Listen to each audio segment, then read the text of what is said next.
Haven't chatted to him in over a year. Hasn't had a fight since December 21st, 2021.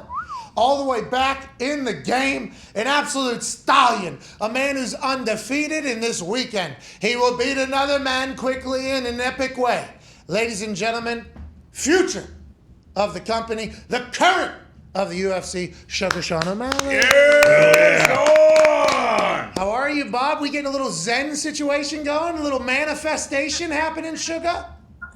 Oh shit, Pat, didn't even know you were calling. I was just meditating, brother. Oh, you were manifesting in that moment. What are we meditating about? What are we manifesting? Are we trying to lose weight right now?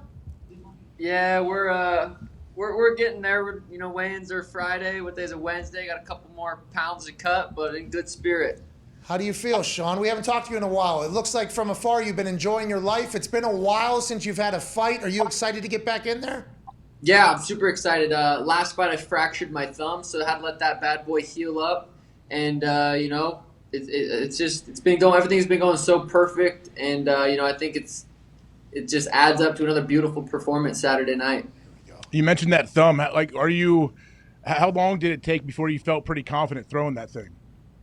It wasn't a bad fracture. It was just a little fracture. Had a cast on for like 8 weeks. Took it off and completely forgot about it. It feels 100%. Well, how long have you known you're going to fight Pedro Munhoz? And when are you going to the top? When are we having Suga Sean main event this thing? We tried to ask Dana the other day when he was on, and he kind of, he has to do that because business purposes. Are you early in the card? Are you late in the card? And when do we get the Suga Sean experience where you're the headline? Because we know the arena is going to go fucking berserk when you walk out there.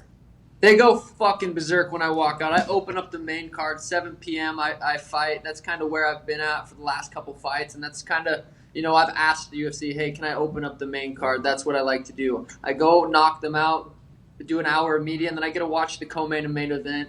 I've told the UFC I'm ready to main event a card when I'm going to get paid $1 million. So I think we're a couple fights away from that. I think UFC and I are great business partners. We work really well together, and we're on the same path. So I got to go out there, finish Pedro, maybe go out there and knock one more person out, and then we're main eventing. But honestly, I could main event a card right now by myself. So it's just kind of, it's all part of the game, and it's all, I just trust in the process. UFC knows what they're doing, and I just got to go out there and win fights. Dana, very complimentary of you when we chatted about him. It's nice to hear that your partnership alongside of him is also a good one on the up and up. And hearing you say that, by the way, vastly different than what most fighters say about the relationship whenever they're done. You're in the middle of an epic run right now. And not just epic. I was going through your last fights because I'm like, when the fuck did this guy fight last? I was trying to look it up, and it's December 11th, 2021, and it's KO TKO round 1, 442. Then your last fight before that, remember you broke both your hands because you punched a guy in the face so many times. KO TKO. Your fight before that, KO TKO. We were introduced to you, KO TKO, with an incredible promo afterwards, and you've actually alluded to putting on a beautiful performance, not only in this conversation, but in the past. How is it just your extreme confidence? Is that why you're able to do this? Because some other guys, they get in there and it looks like they're, super locked in, super zoned in. You're so casual about it. Have you always been like that? And what do you attribute that to, you think? Yeah, I think even looking back when I was 16, 17 doing kickboxing matches, I had a similar style, and it was just, the only thing I could really say that would make sense to people is just being in a flow state. I don't feel like I just really feel like I'm in there performing. I'm not thinking about anything. I'm in there performing, and it's where I belong. I love being in there, and I love the preparation for fights. It's been a long, really 12 weeks since I've known I had this fight, and it's been a very disciplined 12 weeks. So for me, Saturday, July 2nd, I get to go in there and just show the world what I've been working on and how disciplined and dedicated I've been to this fight. So for me, it's just about going in there and having fun.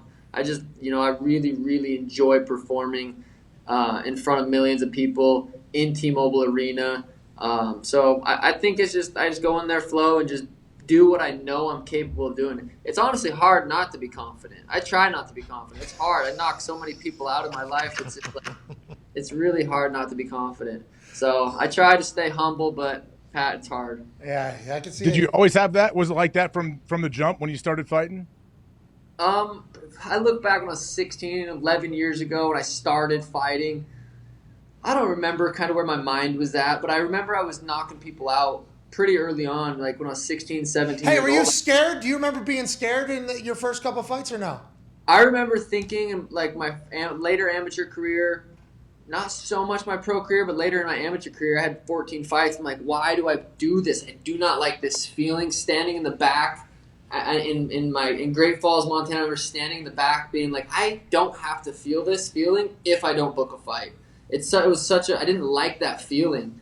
I wanted to just get in the cage and just black out kind of just because I kept winning, so like just black out. But then I just kind of learned how to enjoy that, and you never know how many more fights you're gonna get. You don't know how many more fight weeks you're gonna get. So I'm really just enjoying all of this because in 10 years from now I'm not gonna be able to do this, and that kind of sucks. I just thinking about not being able to perform like how I am right now is kind of scary. But going into a fight, I'm definitely not scared or nervous. What's the normal fight week? You said you got a 12-week camp here you've known for a long time. Is this the longest? What's normal? And have you added anything to your training differently than what you've done in the past? Everyone's different. Some guys get short notice fights, 3 weeks, 2 weeks, 4 weeks. I don't know. I think I've been lucky enough to where I've always had like a full 6, 7, 8 week camp. I wanted to fight Pedro in Phoenix like 6 weeks ago, but he was, for whatever reason, either injured or scared. Not scared, I'm just kidding. But he didn't fight then, so I've known about this fight for a long time. I don't even remember what your question was, honestly. Have you added anything to your training for being 12 weeks as opposed to 6, or is it the same camp, just longer? Same camp, just disciplined diet, same training. Thank you. Shout out. Same guys, same group, same team around me. If it's not broke, don't fix it. Haven't lost yet, so continuing to do what I do. So you beat the fuck out of Timbo there. Mm-hmm. Yeah. Fucking cracked him on his jaw when he was holding mitts. About broke his tooth. What's that about? You missed the mid, or he was holding it wrong? I'm just so fast. It happens. You feel good, huh? Is this the best you felt going into a fight? I'd say it's probably. Yeah, I mean, I feel this is the fastest I've ever felt for sure. Most confident I've ever been. My skills, definitely haven't gotten worse in the last couple of years. So I've improved in between each fight camp. My weight's perfect. It's right on where it's supposed to be. I'm faster than ever. So 100%. This is probably the best I've ever felt going into a fight. Where are you at right now? You're in the middle of a weight cut. Do you have any other shit going on? How many pounds do you have to lose here in the next 2 days that we should look out for? Probably about 10, 11 pounds. I still have to cut, and then today is media all day. Yesterday was, a bunch of business calls and media day and media stuff too. Today is a full day of media for the next probably 4 or 5 hours. We got media, taking pictures, doing stuff like that. And then I still have to go work out later this afternoon. So super busy Wednesday, pretty busy Thursday. And then Friday, all we got to do is weigh in. And then we got the weigh-ins in the afternoon, which I really look forward to because I got to look at Pedro and size him up. Will you try to look through his soul? If I can. He's fucking 5'6". I'm 5'17", so I can look right over. 6'5" in this motherfucker. Go ahead, Connor. Yeah, no. I'm going to try to look at his eyes, but I don't know. We'll see how far I get my neck down. Don't hurt. Hey, don't strain your neck. You feel good. I know. Go ahead, Connor. Yeah, Sean, obviously you don't know if you're going to, break your hands on somebody's face like against Moutinho, but do you ever have an idea of how many times you want to fight during a year? Like, is it usually 2, like a July and then December, or have you thought about squeezing in maybe 3 fights a year? Usually I've been fighting on average depends. Last year I think I fought 3 times, March, June, and December. This year I had that fractured thumb, so I wasn't able to fight at the beginning of the year, so we're only getting 2 in this year. It's so hard to say. You just don't know how, the fight's going to play out. So ideally, 2 would be good, 3 would be good, but as long as I can get, 1 would not be enough. So 2, 3 a year seems like a perfect number. You getting that Oc yet? Huh? Did you get in that Oculus and do any of that boxing game that I did? I did get that Oculus. Actually, a pretty good little workout. It isn't that bad. It made me more impressed by what you were able to do in there. Here we go. Okay, so do you think that'll carry over if I ever get into the celebrity boxing in like 5 years from now? Do you think the Oc will carry over into real life? I think if you solely trained on the Oculus, did a full 6-week fight camp in that thing, you'd be 100% prepared mentally, physically, emotionally, and it wouldn't feel any different. Boom. Boom. Feels like you're maybe lying to me, but my confidence just went through the fucking roof. Eat shit, AJ. Yeah, fuck off, AJ. Go ahead, Tone. Sugar, you talked about leading off the main event, and you talked about watching the co-main event fights. After you knock him out, like is being in Vegas, like, are you gonna go out and party? Are you gonna go out and eat? Like, what's your after win routine? Yeah, right after I knock him out, I'll go get my check and then do a bunch of media for an hour. Probably head back to the hotel, shower up, throw on an outfit. My princess, she's 1.5, is gonna be at the hotel. She'll be sleeping at that time, so I'll probably go and stumble in there after a couple shots of tequila, give her a couple kisses, tell her daddy did it, and then Zook. After parties at Resorts World at Zook. That's where I'm having the after party, and it's going to be a good night. So we'll see. Ideally, I watch the co-main and main event, but sometimes I just get so excited and just start running around doing shit. How is the Resort World? Nice place? Fucking beautiful. I love it. They've always taken care of me. We went to the Red Rock where the UFC our hotel was, and it just sucked. So I hit up far. Huh? Red Rock's far. Yeah, the room sucks. So I hit up my boys at Resorts World and said, yo, I need to take care of my team. They throw us on a suite, and it's just so much more comfortable there. So, yeah, Resorts World's, definitely hooking it up for me. That's very nice. I tried to get a room there this weekend. They said you have to be on a VIP list to get the suite you were asking for, sir. I was like, okay, who do we have to call to get on VIP? You won't be able to get on a VIP suite. Sorry about it. And they hung up basically. Oh, my God. I can get a room for you. Won't be a suite, but I can get a room for you. Saturday, Sunday, let me know, Pat. I need a suite, dude. I'm fucking rich now. Yeah, that's what I'm saying. I feel obviously, you're a big-time advocate of smoking, and you're a smoker, and we love that. Do you take that off for the fight camp, and then do you jump back in immediately afterwards? Yeah, 3 weeks. I'll pretty much be 3 weeks sober. Can you tell by my eyes? Yeah, actually. Wow. Smoking 3 weeks. Yeah, look at that. Pretty big. So you got some big fucking eyes. That's a nice fucking fish. Big fucking eyes right there. Yeah, you got good eyes there. 3 weeks, huh? About 3 weeks, I'll be completely sober, and I always feel really good taking a break, and it reminds me to I can go back and use marijuana and enjoy it more after by taking a break. But usually, Saturday night. I don't really like being drunk and high at the same time. Not my favorite combo. Agreed. So I usually get pretty buzzed up with the boys. I'm a happy dad, so I'll go get buzzed up with the boys. Do you still spar? I know different people talk promo. about like they may spar a little bit less as they get older. Or I don't know. Some people may not do it at all. Like, where are you with that?